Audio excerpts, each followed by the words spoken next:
Bien, nous pouvons reprendre notre voyage du Brésil. Donc le troisième livre, sans doute connu par Montaigne, même si la publication en est de 1578, donc peu de temps avant la date que l'on doit supposer comme la date finale de écriture ou révision des essais publiés en 1580. C'est le livre de Léry. Le titre long en est le suivant, dans l'édition de 78, pardon. Histoire d'un voyage fait en la terre du Brésil, autrement dite Amérique, contenant la navigation et choses remarquables vues sur mer par l'auteur. Le comportement de Villagnon en ce pays-là, les mœurs et façons de vivre étranges des sauvages américains avec un colloque de leur langage, ensemble la description de plusieurs animaux, arbres, herbes et autres choses singulières et du tout inconnues par-deçà, dont on verra les sommaires des chapitres au commencement du livre. Et est ajouté, non encore mis en lumière pour les causes contenues en la préface, le tout recueilli sur les lieux par Jean de Léry, natif de la Margelle, terre de Saint-Séné, au duché de Bourgogne, une citation d'un psaume, « Seigneur, je te célébrerai entre les peuples et te dirai psaume entre les nations », et l'adresse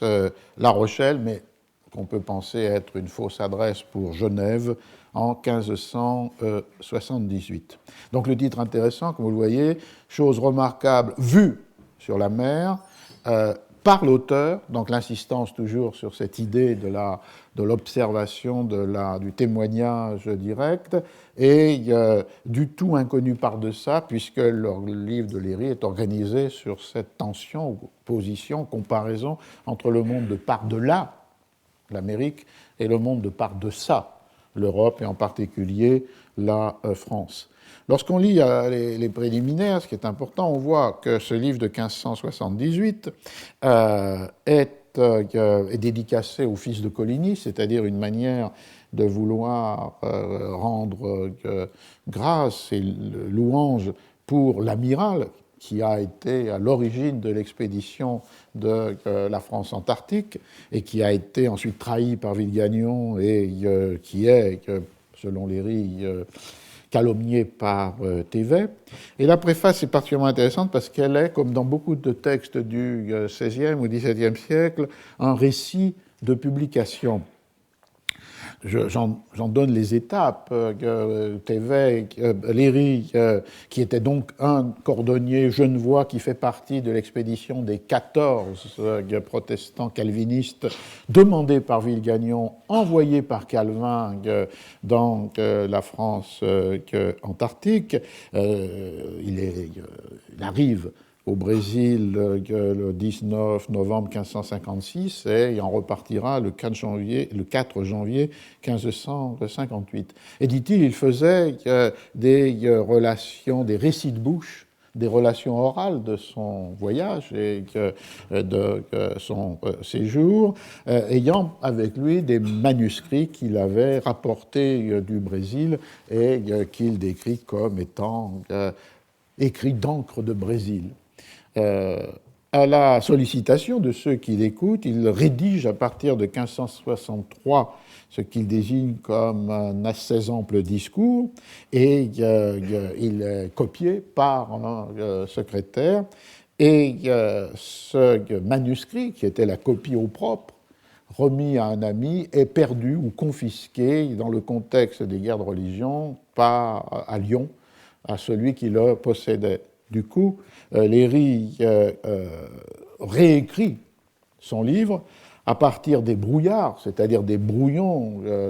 du manuscrit autographe qui avait été donné aux copistes. Mais deuxième épisode, cette seconde écriture est évanouie, aussi lié au contexte des guerres de religion, au moment où Jean de Léry doit s'enfuir de la Charité-sur-Loire, où il était pour la ville de Sancerre, et il vivra pendant la Saint-Barthélemy, donc cette fuite depuis la Charité-sur-Loire, le refuge à Sancerre, qui avait été pris par les protestants et qui est assiégé pendant l'année 1574, et Léry écrira et publiera une histoire mémorable de la ville de Sancerre qui raconte ce siège. Et finalement, en 1576, il récupère le manuscrit égaré, perdu ou confisqué à Lyon, et donc a la possibilité de le publier. Mais deuxième élément de la préface, à ce récit de publication qui, comme vous voyez, est marqué par l'idée d'un manuscrit qui disparaît 2 fois, mais qui réapparaît, comme s'il y avait une sorte de volonté plus puissante que celle de l'individu qui voulait que ce texte existe. Le deuxième élément, c'est qu'il justifie la publication en 1578 comme une réponse directe à la cosmographie universelle de Thévet, publiée en 1575, puisque, à la différence des singularités de la France antarctique, Thévet, dans la cosmographie universelle, attaque, critique les pasteurs protestants, Richier et Chartier, qui étaient là à la France antarctique, et en même temps les accuse de sédition, une sédition qu'ils auraient menée contre Villegagnon et contre lui aussi, Thévet, dont la vie aurait été menacée. Pour Léry, il s'agit de dénoncer ce qu'il considère comme une série d'impostures et de falsification de la part de Thévet. Et toute la préface, il montre, que Thévet avait quitté depuis 13 mois le Brésil lorsque les calvinistes y sont arrivés, que il y a bien eu une sédition contre Villegagnon, mais elle est antérieure à l'arrivée des calvinistes, et elle était liée aux compagnons de Villegagnon, en particulier ce qu'on appelait les truchements, ces marins normands qui avaient l'habitude de commercer avec le Brésil, mais qui ne supportaient pas la loi que voulait imposer Villegagnon de leur interdire de fréquenter les femmes Tupinamba, et donc se soulève contre lui. Et la preuve, on voit ici aussi l'introduction de l'idée de preuve documentaire, est que Léry cite dans sa préface une lettre que Villegagnon a envoyée à Calvin pour lui expliquer que cette sédition. Et du fait, finalement, troisièmement, s'il y a eu rupture entre Villegagnon et les calvinistes, c'est parce que Villegagnon a trahi la foi protestante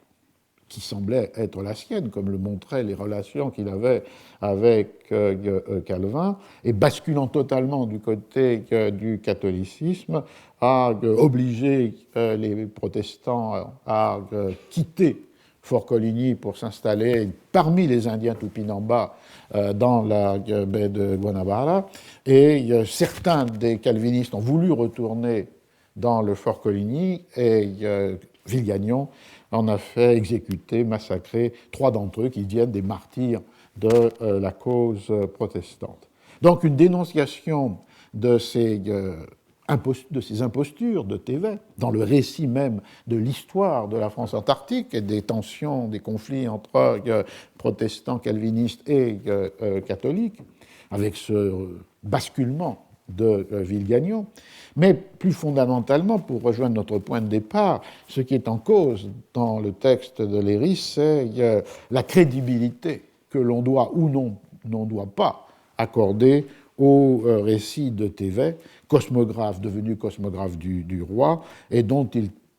désigne les affirmations comme des, je cite Léry, des fariboles du royaume de la Lune ou des contes de la cigogne. Et pour attaquer, pour saper la crédibilité de Thévet, il montre, que Thévet n'a passé que 10 semaines au Brésil et la plupart du temps enfermé dans l'île inhabitable qu'était le lieu où le Fort Coligny avait été installé, et que donc Thévet ment lorsqu'il prétend avoir vu, oui, remarqué, non seulement pour le monde des Tupinamba, mais pour le Brésil tout entier, les mœurs des nations qui habitent.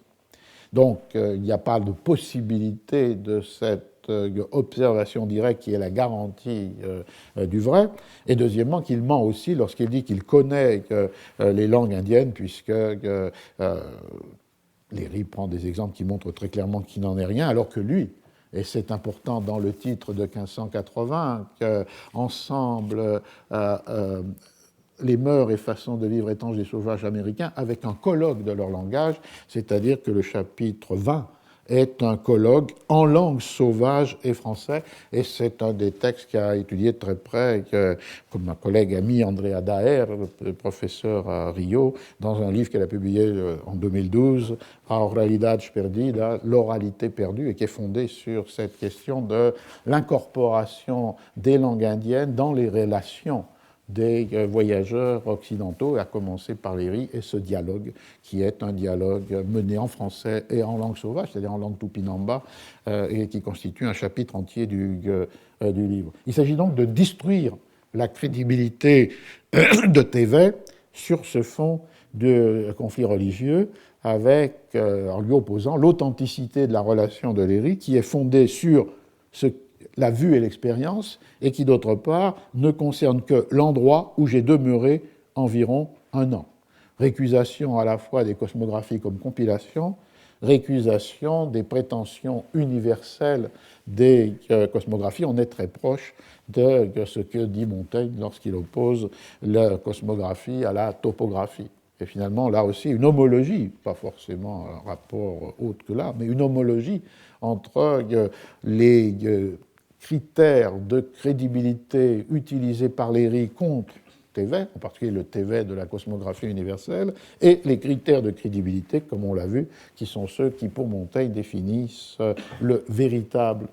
témoignage, le témoignage sur le vrai. Et s'esquisse aussi à la fin de la préface la comparaison entre par-delà et par-deçà, c'est-à-dire entre le monde brésilien et le monde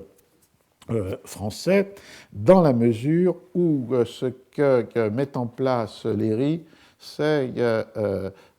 cette idée que pour croire en l'incroyable, et qui pourtant est le vrai, seule l'autopsie, le voir par soi-même, est une garantie. Et pour Léry excuse ainsi la façon dont il écrit, c'est-à-dire « j'eus si souvent de cette façon de parler, je vis, je me trouvais, cela m'advint, et choses semblables ». Et il dit que c'est cela son propre sujet, c'est-à-dire de vue ou d'expérience, de choses que nul n'a jamais remarqué si avant que j'ai fait, moins s'en trouve-t-il par écrit. Donc la tradition de l'autorité scripturaire est de faible valeur par rapport à ce qui est vu, et même ce vu peut dépasser ce qui serait des critères classiques de la vraisemblance. C'est un peu l'idée que le vrai ne peut ne pas être vraisemblable, ce qui amène Léry à dire qu'il a révisé sa position par rapport à ce qu'il avait lu dans Pline et qui lui paraissait impossible et que peut-être en fait cet impossible était vérité, et ce qui l'amène aussi à dire que par rapport à son lecteur, il ne se donnera pas la peine de l'emmener pour lui prouver la vérité, puisque la certification de son témoignage doit suffire. C'est-à-dire une sorte d'impossibilité à convaincre les sceptiques, pourtant de ce qui est une chose réelle. Et alors, pourquoi le parallèle? C'est parce qu'il dit « car si ceux dont je parle n'ajoutent foi à ce qui, au vu et au su... » Alors, pardon. Pourquoi le parallèle? Pour la raison suivante. S'il se trouve quelqu'un qui ne veuille ajouter foi à plusieurs choses, voire étranges, qui se liront en cette histoire, qu'il sache, quel qu'il soit, que je ne suis pas pour cela délibéré de le mener sur les lieux pour les lui faire voir, tellement que je ne m'en donnerai non plus de peine, que je fais de ce qu'on m'a dit qu'aucun doute de ce que j'ai écrit et fait imprimer par-ci devant du siège et de la famine de Sancerre, laquelle cependant, comme il sera vu, je puis assurer n'avoir encore été si âpre, bien plus longue toutefois que celle que nous endurâmes sur mer à notre retour en France au voyage dont est question. Car si ceux dont je parle n'ajoutent foi à ce qui, au vu et au su de plus de 500 personnes encore vivantes, a été fait et pratiqué au milieu et au centre de ce royaume de France, comment croiront-ils ce qui, non seulement ne se peut voir qu'après de 2000 lieues, loin du pays où ils habitent, mais aussi, chose si émerveillable et non jamais connue, moins écrite des anciens, qu'à peine l'expérience les peut-elle engraver en l'entendement de ceux qui les ont vus. voyez que le parallèle s'établit par le fait qu'il y a un scepticisme autour de ce qu'ont été les atrocités, les cruautés de ce siège de Sancerre en 1572, relaté par Léry dans son livre de 1574, et ce qui est témoignage sur ce monde-là. L'impossibilité de convaincre les sceptiques et pourtant la nécessité de croire en l'attestation de ce qui est incroyable. Dans le texte de Léry, pour arriver au cannibale de Montaigne et pour poser la question de savoir dans quelle mesure Montaigne incorpore aussi comme une couche de texte la référence à Léry, l'anthropophagie apparaît 3 fois. Elle apparaît d'abord au chapitre 5, lorsque le titre en est « Du découvrement et première vue que nous eûmes, tant de l'Inde occidentale ou terre du Brésil que des sauvages habitant Icelle ». Il s'agit là d'une description de sauvages qui ne sont pas encore les Tupinambas, puisque Léry n'est pas encore arrivé dans la baie de Guanabara. Il s'agit des descriptions des différentes nations indiennes qui, le long des côtes, sont perçues et qui ensuite sont décrites à Léry. Et c'est la description de cette nation qui est celle des Huetacas. Et les Huetacas ont cette caractéristique, je cite, « Combien que, ainsi que tous les autres Brésiliens, ils aillent entièrement nus, si est-ce néanmoins que contre la coutume plus ordinaire des hommes de ces pays-là, lesquels, comme j'ai dit, et dirais encore plus simplement, se tondent le devant de la tête et rognent leur perruque sur le derrière, eux portent les cheveux longs et pendant jusqu'aux fesses. Bref, ces diablotins d'Huetacas, demeurant invincibles en cette petite contrée, et au surplus comme chiens et loups, mangeant la chair crue, même leur langage n'étant point entendu de leurs voisins, doivent être tenus et mis au rang des nations les plus barbares, cruelles et redoutées qui se puissent trouver en toute l'Inde occidentale et terre du Brésil. Au reste, tout ainsi qu'ils n'ont ni ne veulent avoir nulle accointance ni trafic avec les Français, Espagnols, Portugais, ni autres de ces pays d'outre-mer, de part de ça, aussi ne savent-ils que c'est de nos marchandises. La première description de ce peuple, de cette nation, Huataca, est la description de la barbarité la plus forte, la plus cruelle et redoutée, avec ces 2 traits, en dehors du fait qu'ils se portent les cheveux différemment des autres nations et que leur langue n'est pas entendue. Un, le fait qu'ils mangent la chair crue, donc en ignorance des techniques ou des rituels culinaires, et 2, qu'ils refusent tout trafic avec les Européens et ont un trafic très limité avec leurs voisins, où on retrouverait l'idée ici du commerce comme élément de civilisation. Et les Huatacas sont en dehors de ce processus puisqu'ils refusent tout commerce avec les autres et en particulier avec les Européens. Donc un point de référence de l'anthropophagie qui est lié à la barbarie la plus extrême, c'est-à-dire de manger la chair crue. Ce qui amène dans un sens la deuxième présence de l'anthropophagie dans le texte au chapitre suivant, le chapitre 6, de notre descente au Fort Coligny en la terre du Brésil. Décrivant ce qui advient avec l'arrivée des protestants, Léry focalise l'attention sur les tensions entre Villegagnon, qui a commencé à s'éloigner de ses inclinations réformées, et d'autre part les pasteurs et les calvinistes qui viennent d'arriver. Et l'enjeu, comme vous pouvez l'imaginer, c'est évidemment l'enjeu autour de la célébration de la scène ou de la messe. Et la scène que décrit Léry a lieu le 21 mars 1557, avec une incertitude de Villegagnon qui, pour Léry, ne sait plus très bien à quelle théologie se vouer. Lui, Villegagnon, et puis un de ses plus proches compagnons qui s'appelle Cointat, qui est un ancien docteur de théologie de la Sorbonne, mais qui a embrassé qui avait embrassé le protestantisme et qui suit aussi Villegagnon dans ses incertitudes. Donc pour cette cérémonie, que Léry désigne comme la scène, voilà ce qu'il dit de Villegagnon et de Cointat. Car combien, qu'ils rejetassent la transsubstantiation de l'Église romaine, comme une opinion laquelle ils disaient ouvertement être fort lourde et absurde, et qu'ils n'approuvassent non plus la consubstantiation, s'ils ne consentaient-ils pas pourtant à ce que les ministres enseignaient et prouvaient par la parole de Dieu que le pain et le vin n'étaient point réellement changés au corps et au sang du Seigneur, lequel aussi n'était pas enclos dans iceux, mais que Jésus-Christ est au ciel, d'où, par la vertu de son Saint-Esprit, il se communique en nourriture spirituelle à ceux qui reçoivent les signes de la foi. Donc, une incertitude, puisque Villegagnon et Cointa refusent la théologie catholique, ceci est mon corps et mon sang, donc une présence réelle. Il refuse aussi cette intermédiation qui avait été inventée au moment encore possible d'un refus de brisure entre les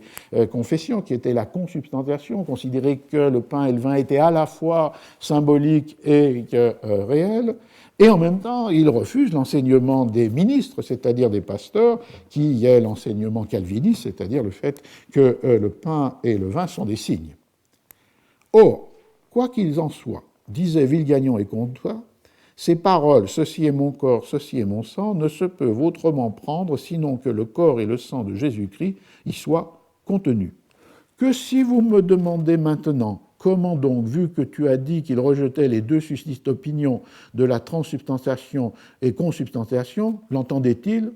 Certes, comme je n'en sais rien, aussi crois-je fermement que ne faisaient-ils pas eux-mêmes. Car quand on leur montrait par d'autres passages que ces paroles et locutions sont figurées, c'est-à-dire que l'Écriture a accoutumé d'appeler et de nommer les signes du sacrement du nom de la chose signifiée,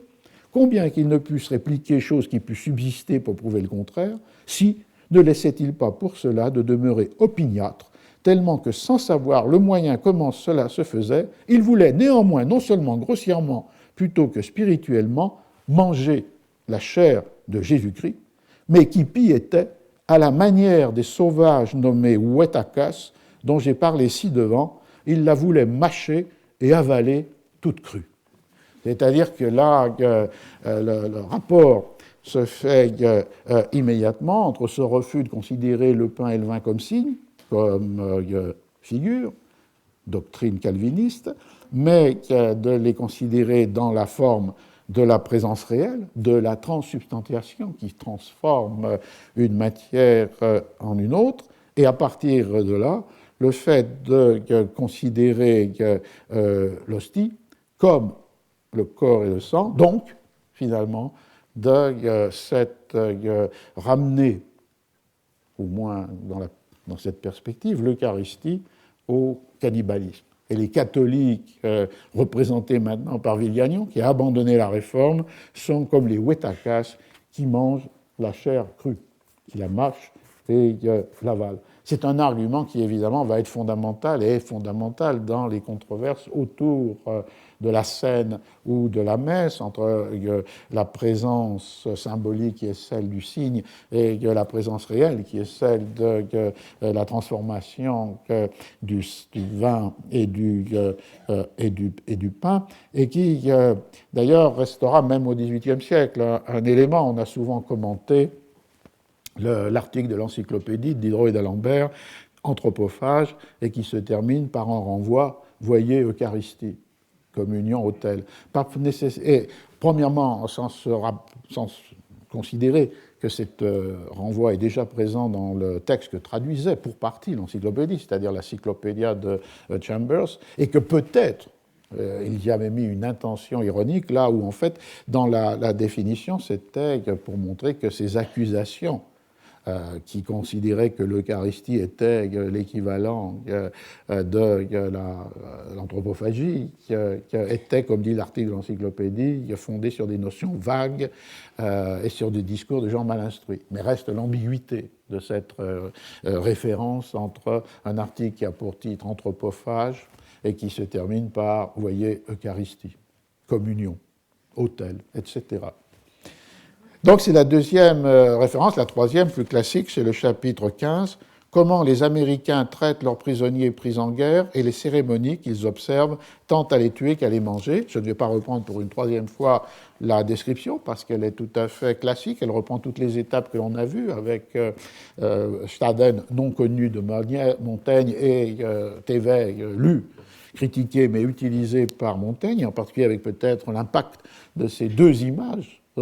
présente en 1557, reprise en 1575. Donc Léry reprend les moments du rituel. J'insiste simplement sur quelques particularités du texte de Léry. La première, c'est, comme il le disait dans sa préface, l'insistance sur le témoignage direct. Un jour que j'étais en un village, m'étant un jour inopinément trouvé dans un village, j'en ai vu, j'ai entendu des vieillards, un dialogue qu'il a avec une femme. Donc à la fois une présence de la parole de l'autre dans le texte et en même temps l'attestation contre les fariboles de la lune de Thévet de l'authenticité du témoignage. Deuxième élément, c'est la réfutation d'erreurs communes et qu'il réfère ici à des cartes universelles et qui ont fixé, mais à son avis de manière totalement erronée, deux images autour de l'anthropophagie des cannibales, Tupinamba. D'une part, l'image du corps cuit à la broche, et d'autre part, l'image de la boucherie cannibale, où l'on voit que dans des vignettes d'iconographie qui accompagnent un certain nombre de cartes et de cosmographies, comme un étal de viande humaine. Léry récuse absolument ces deux images, considérant qu'il y a là, dans les atlas, et on pourrait trouver sans doute dans l'atlas de Vallard de 1547 cette représentation, et en tous les cas la boucherie cannibale, on la trouvait dans l'atlas de Le Testu, que j'ai commenté rapidement la fois dernière, et pour lui, l'authenticité de la description doit être envoyée à ce qu'il a montré au chapitre 10, c'est-à-dire que les Indiens rôtissent et cuisent les mets, quels qu'ils soient, y compris la chair humaine, à partir de ce qu'il appelle le boucan, ou qu'ils appellent le boucan, c'est-à-dire une grille de bois qui est avec un petit feu qui est placé en dessous, en ignorant totalement d'autres formes de cuisson. Quel est l'enjeu de cette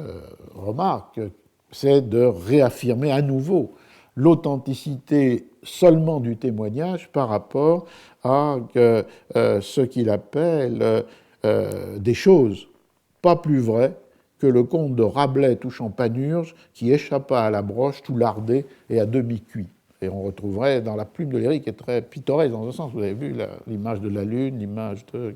des contes de la cigogne, ici la référence à Rabelais qui est effectivement introduit dans la fiction le thème de l'anthropophagie, mais ici cette manière ridicule de Panurge, pour de nouveau établir cette césure fondamentale pour lui qui est un élément clé dans l'intention du livre et qui est de récuser les calomnies de Thévet. Et puis, il y a surtout dans Thévet, dans Léry, l'interprétation qui va être au cœur de Montaigne, c'est-à-dire l'interprétation sur la vengeance comme la clé, et non pas l'alimentation, comme la clé de la compréhension de ces rituels cannibales. Non pas cependant, alors il décrit cela, chacun ayant son morceau, non pas cependant ainsi qu'on pourrait estimer qu'il fasse cela ayant égard à la nourriture, car combien que tout ce qu'on fait cette chair humaine est merveilleusement bonne et délicate, tant il y a néanmoins que plus par vengeance que pour le goût, leur principale intention est qu'en poursuivant et rongeant ainsi les morts jusqu'aux os, ils donnent par ce moyen crainte et épouvantement aux vivants. Donc l'interprétation ici se renforce, qui était suggérée par Thévet, et du coup il y a là un autre trait. Mais la plus forte originalité de Léry, qui n'est présente dans aucun des textes précédents, c'est la construction de la comparaison entre la cruauté des sauvages de par-delà et les cruautés qui sont parmi nous, c'est-à-dire dans le monde de par deçà, le monde de Léry lui-même. Et on n'est pas seulement devant une comparaison avec des barbaries anciennes, comme par exemple les Scythes qu'on trouvait chez Thévet et qu'on retrouverait d'ailleurs chez Montaigne. La force du texte de Léry est liée à ce diptyque qui est introduit d'abord par un trait qui est les différentes relations des Européens dans la France antarctique avec l'anthropophagie, puisque Léry oppose sa propre attitude et celle de beaucoup d'autres des nôtres qui ont refusé de partager les repas que leur proposaient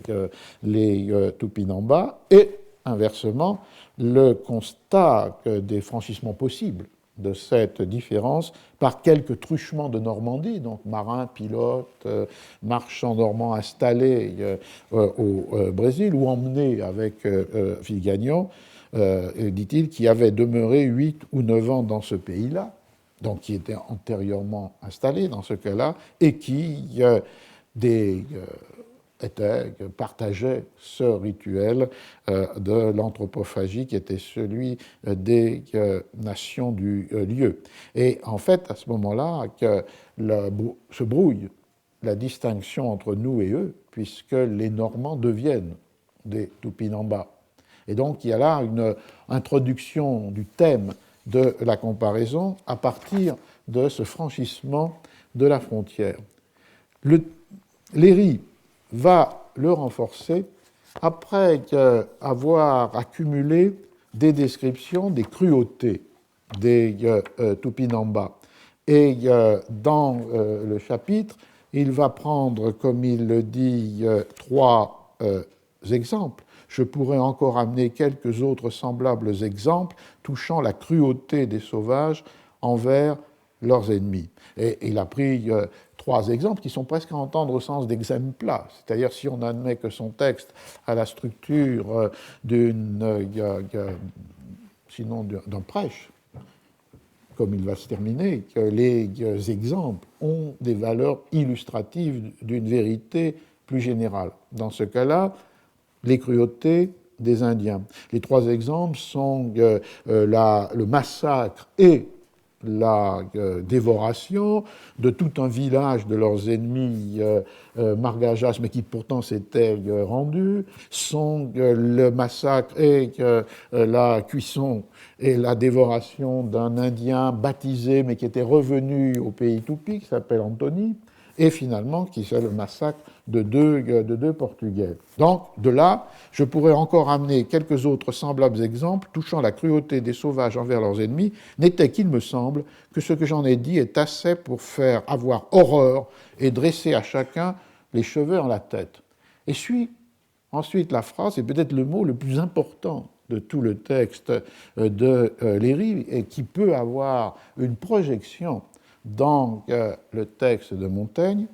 néanmoins, et c'est ce néanmoins qui est peut-être le mot le plus important, néanmoins,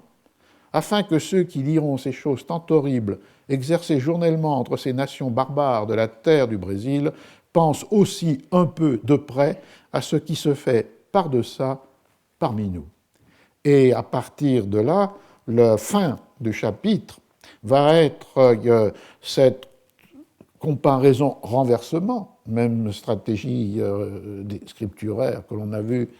chez Montaigne, qui va installer par-deçà parmi nous une cruauté égale, sinon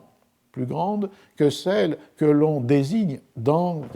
le monde des Tupinambas. Et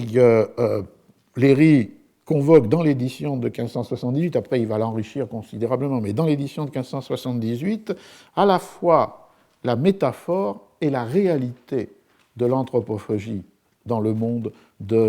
par deçà, c'est-à-dire son monde, le monde de la France du XVIe siècle. La métaphore, elle est biblique. Il emprunte au prophète Michée 3.3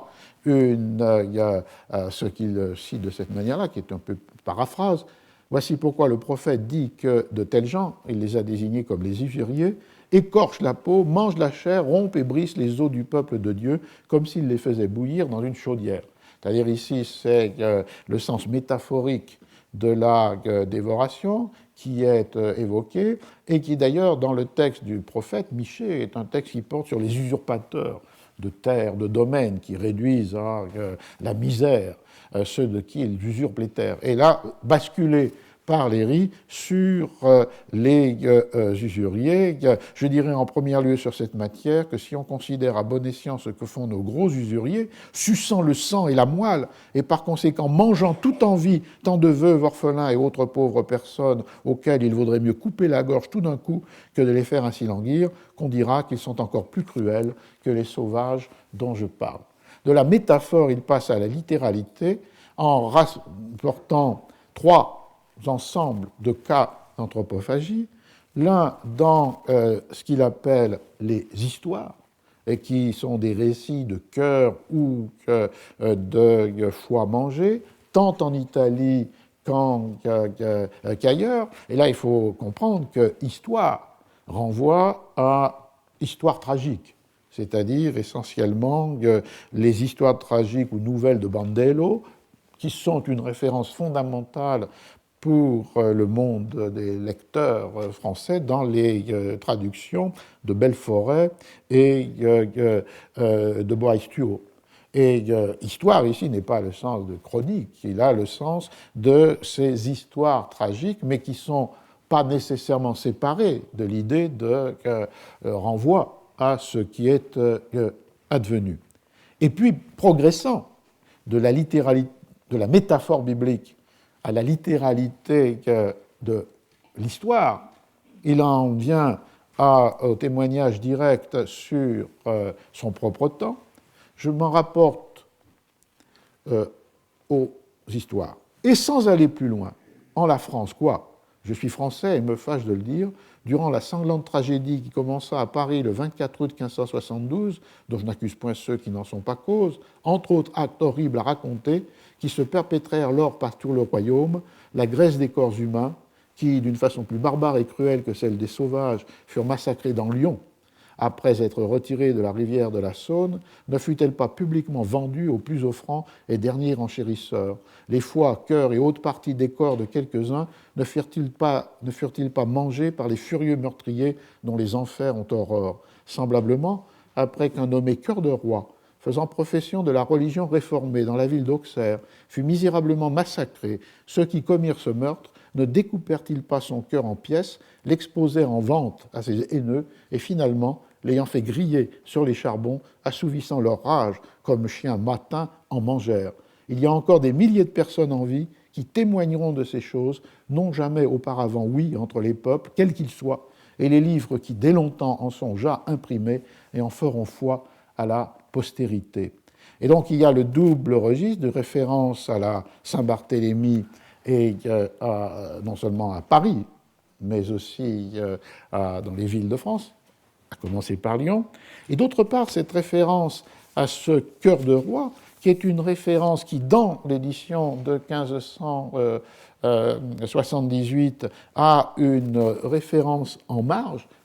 Histoire de notre temps. Il s'agit d'un livre publié en 1570 qui a pour titre Histoire de notre temps contenant un recueil des choses mémorables passées et publiées par le fait de la religion et État de la France depuis l'édit de pacification du 23e jour de mars 1568 jusqu'au jour présent 1570. Et dans ce livre, on rencontre, comme on rencontrera plus tard dans les mémoires de Lanoux, la description de la prise par les protestants de la ville d'Auxerre, de la reconquête par les catholiques et de cet fait que ce protestant, Cœur de Roi, qui était un mesureur de grains au marché d'Auxerre, a été massacré comme étant l'un des plus notables huguenots Et Lanoux, dans les mémoires qui datent de la fin du siècle, donc qui n'étaient pas connus par Léry, mais ce qui était connu par Léry, c'était le récit dans ce livre que je viens de mentionner, de 1570. Lanoux dit qu'on le coupa en petits morceaux et qu'il fut exposé en vente. Et le texte ajoute qu'il y a eu des gens assez brutaux pour le mettre sur le charbon et le manger à demi grillé. Et dans l'histoire de la prise et reprise du texte d'Auxerre, il y a cette figure de l'anthropophagie contre un des plus notables protestants. Donc, Léry achève le chapitre sur l'histoire du temps présent. On est en 1578, il évoque la Saint-Barthélemy, 1572, et pour ce qui est advenu à Auxerre, les événements de 1567-1568. On voit qu'à partir de ce moment-là, l'inversion s'est opérée, que les cruautés de par-deçà l'emportent sur les cruautés de par-delà, et la raison en est donnée dans le dernier paragraphe. Par quoi ? Qu'on n'aborde plus tant désormais la cruauté des sauvages anthropophages, c'est-à-dire mangeurs d'hommes, car puisqu'il y en a de tels, voire d'autant plus détestables et pires au milieu de nous, qui, comme il a été vu, ne se ruent que sur les nations lesquelles leur sont ennemis, et ceux-ci sont plongés au sang de leurs parents, voisins et compatriotes, il ne faut pas aller si loin qu'en leur pays ni qu'en Amérique pour voir choses si monstrueuses et prodigieuses. C'est-à-dire l'idée qu'on revient à l'interprétation de l'anthropophagie sauvage par la vengeance liée à la guerre, alors que dans le monde de par-deçà, les mêmes faits sont pires dans la mesure où ils sont ceux qui sont commis aux dépens de parents, de voisins et de compatriotes. Ce qui peut donc nous amener, en admettant que la présence du texte de Léry est attestable dans le texte des Cannibales de Montaigne, il y a un dernier, je termine avec ça, un dernier commentaire sur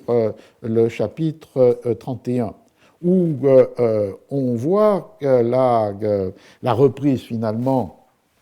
de la stratégie discursive de Léry, qui est de montrer que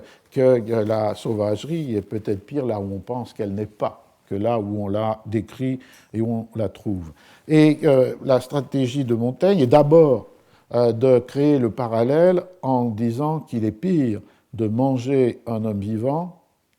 que de manger un homme mort. L'homme mort, c'est le cadavre du prisonnier d'Amérique, de la France antarctique, et l'homme vivant, c'est cette sorte de déchaînement de cruauté sur les ennemis au sein des guerres de religion. Et comme il le dit, comme nous l'avons non seulement lu, mais vu de fraîche mémoire. Il y a cette idée, et pratiquement aussi une citation du texte de Léry, dans la mesure où Montaigne reprend cette idée que dans le cas des sauvages, cette violence est sur des corps morts et contre des ennemis anciens, alors que dans le monde qui est le sien, elle est sur des hommes vivants et qui sont des voisins, le même mot que chez Léry, et des concitoyens, et ce qui est pis encore, sous prétexte de religion. La deuxième stratégie, donc, du coup, de Montaigne, c'est une stratégie que Lestringant a qualifiée d'atténuation, puisque non seulement il y a, comme vous l'avez vu, une seule phrase sur l'idée le rôtissent et ils le mangent, mais il y a aussi l'idée de mobiliser des autorités qui ont justifié la consommation de chair humaine, certaines comme pour raisons philosophiques, c'est le cas des stoïques, d'autres pour des raisons d'urgence, c'est la description qu'on fait de ce qui s'est passé lors du siège d'Alésia, ou enfin des médecins qui sont aussi convoqués pour cette idée dans le cas d'extrême nécessité. Ce qui d'ailleurs est assez contradictoire avec le propos de Montaigne, puisqu'il ne s'agit pas ici, il s'agit de justifier dans ces trois cas, au moins le cas du siège d'Alésia et du cas des recommandations médicales, un cannibalisme de nutrition, lorsque rien d'autre n'est disponible, alors qu'on l'a vu, le modèle de la description du monde par-delà, c'est un modèle d'abondance, donc il n'y a pas de nécessité de cannibalisme d'alimentation, et c'est d'autre part un modèle dans lequel le motif de l'anthropophagie est entièrement lié avec une valeur, celle de la vengeance. À partir de cet moment, le renversement qu'opère Montaigne, c'est de situer cette anthropophagie à l'intérieur d'un cadre plus général et qui est justement celui qui éloigne les peuples, les nations de la France antarctique de toute dimension de sauvagerie et de barbarie. Il revient sur le fait que chez eux, la guerre ne se fait que pour la gloire, pas pour la rançon, pas pour la conquête, pas pour l'intérêt. La seule justification ou la seule fin de la guerre est faire reconnaître par le vaincu sa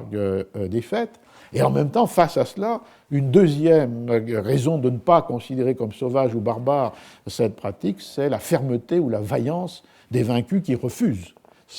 de reconnaître leur défaite. Et c'est en ce contexte qu'il citait la chanson de défi du prisonnier qui va mourir et être mangé contre ceux qui ont été ses vainqueurs. Et de ce point de vue, il y a une addition intéressante dans l'exemplaire de Bordeaux, qui est une assez longue intention d'amplification, et qui est une allusion à Léonidas résistant aux Thermopyles, et puis d'autre part tiré de Diodore de Sicile, un deuxième exemple d'un combat désespéré par un capitaine qui s'appelle Iskolas, même s'il est voué à la défaite, la bravoure et la vaillance de la résistance, c'est-à-dire en fait la gloire présente dans la défaite plus encore que dans la victoire, qui est référée avec ce comportement de défi de l'Indien défait qui résiste par la parole. Et au moment d'ailleurs où dit Montaigne, au moment de ceux qui l'attachent par les cordes, le prisonnier crachant au visage de ceux qui le tuent et leur faisant la moue. Et du coup, on voit bien qu'on retrouve cette idée qui me semble fondamentale dans l'essai, pas toujours commentée, c'est le fait que les Indiens sont les anciens, que l'équation se multiplie dans plusieurs instances, et en particulier ici, puisque les comportements des sauvages dans la guerre, et en particulier dans la vaillance et la bravoure de la défaite, sont ceux que l'on rencontre dans le meilleur de la tradition ancienne. Et la fin de l'essai est marquée par cette équation entre les sauvages comme les anciens, non seulement dans cette forme guerrière, mais aussi lorsque Montaigne évoque les relations entre hommes et femmes et les relations amoureuses, il dit qu'il possède aussi une autre chanson, qui n'est pas simplement, il n'a pas seulement cette chanson de défi du vaincu, mais une chanson qui est une chanson d'amour, et il la caractérise comme « J'ai assez de commerce avec la poésie pour juger ceci, que non seulement il n'y a rien de barbarie en cette imagination, mais qu'elle est tout à fait anacréontique. » Et plus loin, dans la phrase suivante, « Leur langage, au demeurant, c'est un doux langage, et qui a le son agréable, retirant aux terminaisons grecques. » Et donc le parallèle, ou même l'identification, c'est plus qu'un parallèle, des sauvages comme les anciens, se poursuit ici en changeant de registre de la bravoure guerrière à la poésie anacréontique et finalement à la langue qui sonne comme la langue grecque, ce qui ouvrait évidemment tout à fait un champ de réflexion sur comment penser que les rapports entre les mondes sauvages et l'Antiquité, comme des conservatoires, comme des répétitions, comme des incarnations parfaites. Plusieurs possibilités étaient ouvertes. Alors je termine avec les derniers, c'est même pas des paragraphes, puisque dans les essais de 1578, c'est un texte continu. C'est le dernier pas qui fait que le monde de la France antarctique va au-devant de Montaigne, ou que d'une certaine manière Montaigne est mis en contact direct, c'est le récit qui commence par trois d'entre eux, c'est-à-dire trois membres de cette nation de la France antarctique, sont arrivés à Rouen en 1562, au temps de la minorité de Charles IX. On connaît bien une fête avec une cinquantaine d'Indiens Tupinamba en 1550, qui avait eu lieu à Rouen et qui est une forme d'entrée royale où, comme dans les entrées royales, il y a de véritables sauvages qui jouent leur rôle, mais aussi des Normands devenus Tupinamba, une autre forme de cet effacement de la frontière telle qu'on l'avait rencontrée autour de la pratique de l'anthropophagie. Ici, il s'agit de quelque chose de différent. Je n'ai pas pu retrouver ou pas fait la recherche sur la nature de la fête de 1562, mais la présence de trois Indiens Tupis qui sont là présents. Et le point important dans la description de Montaigne, c'est l'échange de paroles, c'est-à-dire la circulation de la parole. Premièrement, le roi parla à eux longtemps, donc le dialogue entre le roi de France et les trois Indiens Tupinamba. Deuxièmement, quelqu'un demanda leur avis et voulut savoir d'eux ce qu'ils y avaient trouvé de plus admirable dans cette arrivée en France, dans le cadre de cette fête ou entrée royale. Et troisièmement, je parlais à l'un d'eux fort longtemps, que les autres nommaient comme capitaine ou comme roi, mais malheureusement pour Montaigne, la nécessité du truchement du traducteur fait que le dialogue devient compliqué, et ce truchement est à la fois nécessaire mais en même temps destructeur. Donc trois dialogues, ou trois formes de dialogue, les deux plus importants étant évidemment, puisqu'on ne sait pas ce que le roi leur a dit ou ce qu'ils ont dit au roi. Ce quelqu'un qui a rapporté à Montaigne ce que les Indiens avaient dit sur la France est tout à fait intéressant, puisqu'ici il y a une inversion de l'étrange. Pour eux, l'étrange réside dans le fait que, je cite, « Ils dirent qu'ils trouvaient en premier lieu fort étrange que dans de grands hommes portant barbe, forts et armés qui étaient autour du roi, il est vraisemblable qu'il parlait des Suisses de sa garde, se soumissent à obéir à un enfant et qu'on choisissait plutôt quelqu'un d'entre eux pour commander. » Donc une inversion des relations naturelles du degré des âges qui fait qu'ici un enfant commande à des hommes forts. Secondement, ils ont une façon de leur langage telle qu'ils nomment les hommes moitié les uns des autres, qu'ils avaient aperçu qu'il y avait parmi nous des hommes pleins et gorgés de toutes sortes de commodités et que leur moitié étaient mendiants à leur porte, décharnés de faim et de pauvreté, et trouvaient étrange comme ces moitiés, ici nécessiteuses, pouvaient souffrir une telle injustice qu'ils ne prissent les autres à la gorge ou missent le feu à leur maison. Autre inversion d'une réalité naturelle qui a été décrite dans la matrice de l'âge d'or, c'est-à-dire l'inversion de l'égalité de la distribution des richesses. Donc, l'étrange, dans le premier cas, l'obéissance des hommes forts à un roi enfant. Dans le deuxième cas, l'acceptation par ces moitiés d'hommes totalement démunis de la domination exercée par ceux tout à fait enrichis et dotés de biens. Il y a une troisième raison, et qui a donné lieu à beaucoup de commentaires, puisqu'il dit « Ils répondirent trois choses d'où j'ai perdu la troisième ». Et est-ce que la troisième, c'était perte de mémoire, ou est-ce que c'était, comme le pensent certains commentateurs, qu'elle avait à voir avec la religion, et qui aurait été un troisième trait d'étrangeté. Le dialogue difficile, par truchement interposé de Montaigne avec ce capitaine, et nos matelots le nommaient roi, et une réponse qui va dans le même sens, puisque, je vais citer, puis ça sera pratiquement la dernière citation, « Je parlais à l'un d'eux fort longtemps, mais j'avais un truchement qui me suivait si mal, et qui était si empêché à recevoir mes imaginations par sa bêtise, que je n'en pus tirer guère de plaisir. Sur ce que je lui demandais, quel fruit il recevait de la supériorité qu'il avait parmi les siens, car c'était un capitaine et nos matelots le nommaient roi. Il me dit que c'était marcher le premier à la guerre, de combien d'hommes il était suivi. Il me montra un espace de lieu pour signifier que c'était autant qu'il en pourrait. En une telle espace, ce pouvait être 4 ou 5 000 hommes. Si, hors la guerre, toute son autorité était expirée, il dit qu'il lui en restait cela, que quand il visitait les villages qui dépendaient de lui, on lui dressait des sentiers au travers des haies de leur bois, par où il put passer bien à l'aise. C'est-à-dire cette idée de retour à une égalité première qui n'est pas contradictoire avec un chef de guerre, mais dont la caractéristique est la bravoure, puisqu'il marche en premier, suivi par les hommes, et cette autorité qui n'est ni consubstantielle à une condition sociale, ni liée à la permanence d'une fonction administrative et politique, mais qui est liée à la circonstance, puisqu'elle disparaît, sauf le maintien du respect, lorsque la guerre est finie. Et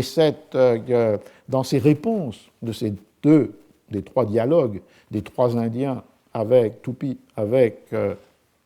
les gentilshommes ou Montaigne, qui les ont rencontrés à Rouen en 1562, est tout entier fondé sur le retour à l'idée du naturel, qui est l'idée du naturel du degré des âges, du naturel de l'égalité parfaite, et qui est constamment violé, brisé par l'état de la société. Et du coup, la dernière phrase si fameuse, « Tout cela ne va pas trop mal, mais quoi? Il ne porte point de haut de choses. » Merci.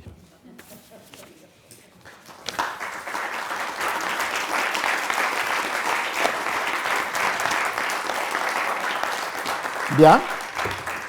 Nous nous retrouverons peut-être, je l'espère, l'année prochaine pour la suite de cette série de cours sur la culture écrite. Oh, j'ai simplement oublié de montrer, et on va le finir avec ça, dans Léry, l'édition de 1578 n'a aucune image. Enfin, n'a aucune image en rapport avec le cannibalisme. Donc ce que Montaigne avait pu voir était uniquement les images des deux livres de Thévet. Dans la réédition de 1580, il y a l'addition de cette image qui répète celle que l'on a dans les deux livres de Thévet sur le prisonnier attaché et tenu par celui qui l'a capturé et son ami, et d'ailleurs avec une moindre présence des connaissants, comme écrivait Montaigne à l'arrière-fond. La seule image qu'on trouvait dans le texte de 1578, c'est l'Indien avec ses scarifications, ses incisions, parce que, je n'ai pas eu le temps de le développer, et Thévet et Léry montrent qu'une fois que le massacre et la dévoration a été opéré, celui qui était le maître du prisonnier se retire pendant plusieurs jours, loin des autres, opère un jeûne et enregistre comme histoire ou trace de ce qui a été son exploit guerrier sous la forme d'incisions portées sur le corps. Et cet Indien avec les scarifications ou les incisions, on le trouve aussi chez Thévet, et c'était la seule image qui a rapport avec le massacre et la dévoration dans l'édition de 78 de Léry, qui comportait tout au plus 5 images, dont une était d'ailleurs redoublée. C'est simplement après, en 1580, une édition que Montaigne a peut-être vue, mais qui n'utilise pas dans les additions des essais, et en tous les cas qui ne peut pas avoir joué un rôle dans la première rédaction de l'essai 31, que s'introduit ce que l'on a vu, c'est-à-dire une des deux images classiques liées au cannibalisme Tupi. Merci.